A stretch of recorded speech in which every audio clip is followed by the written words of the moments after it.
Welcome to Fewer Things Better. This is the place for all of us who are big on goals and short on time.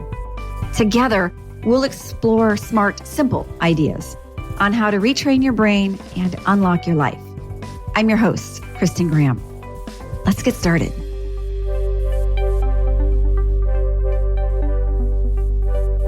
I recently had one of the most unexpectedly refreshing getaways that I've had in quite a while.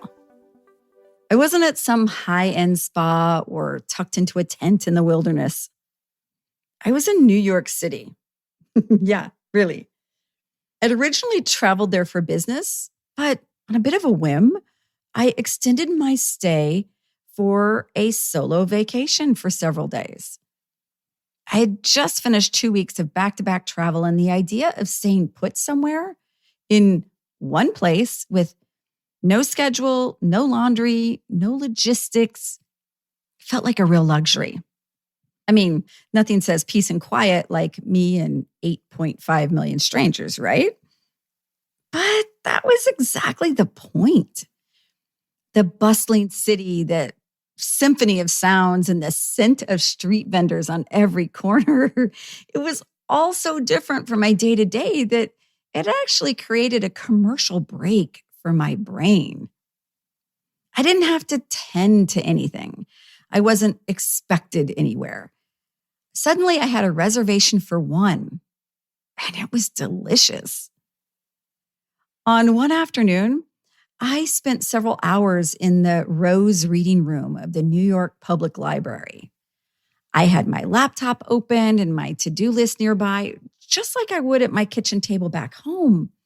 But there, in that iconic room filled with long wooden desks, huge arched windows, and this hushed silence all around me, even though there were tons of people, I felt a kind of focus and a camaraderie I didn't even realize I needed. It was like my brain had been put into airplane mode, still functioning, but protected from the outside world. The bottom line on top of this episode is that sometimes the best company you can have is your own. Psychologists actually have a term for this: self-chosen solitude. This is time intentionally spent alone, not out of loneliness, but for restoration. In fact, research from the University of Rochester found that time alone, when it's voluntary and self-directed, is directly linked to improved mood, reduced stress, and even greater satisfaction. The key isn't just being alone, it's choosing to be alone. And where you spend that time matters as well. Studies in environmental psychology show that new or restorative environments help shift the brain out of its habitual patterns. When you're somewhere new or where you're not readily available to the masses, your thoughts get a little more room to roam, and your needs can rise to the surface. When you're hungry, tired, inspired, it all becomes a little easier to notice. There's also a nervous system benefit to solo time. When we remove the external social demands, even temporarily, the default mode network of the brain becomes more active. This network is tied to daydreaming, self-reflection, and even memory consolidation. Basically, solitude gives your brain a chance to wander around with purpose, a little cognitive recess. That's also when insight and ideas and creative solutions tend to pop up for you. It's a little gift with purpose, courtesy of your chilled out brain. Having solitude doesn't have to mean extended miles or time away. You can find self-guided serenity in places that don't require a check-in desk. How about finding a few quiet hours in a public space or a bustling cafe that has no Wi-Fi? Maybe it's a museum, a garden, a park, or even just being in your car somewhere, but with a scenic spot. Or a solo lunch, but with no phone, no emails, no small talk.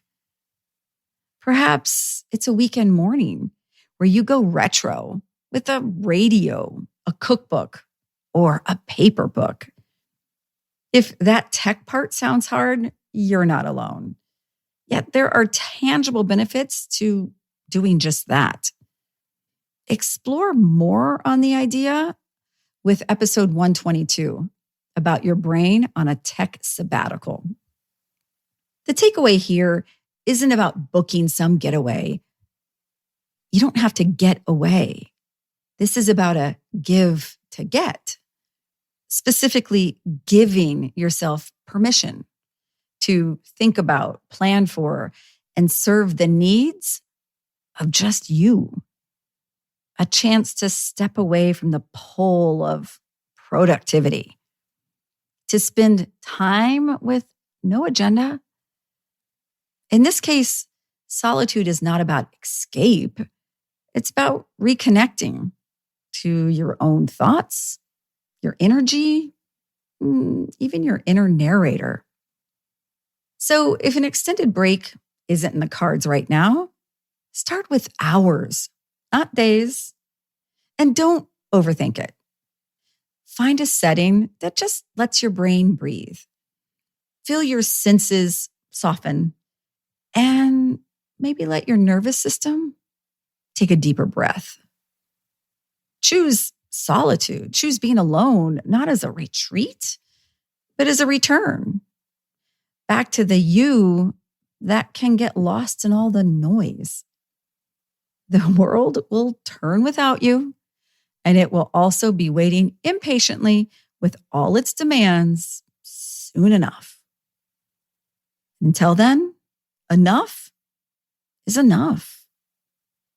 And you're enough. So however you can, make time to take time with yourself. You'll be in great company. Thanks for listening. You can find a lot more like this by following me on LinkedIn or going to unlockthebrain.com and joining the mailing list. And if you found value in this podcast, please take a moment to rate or comment. Thanks so much. And now let's go do fewer things better.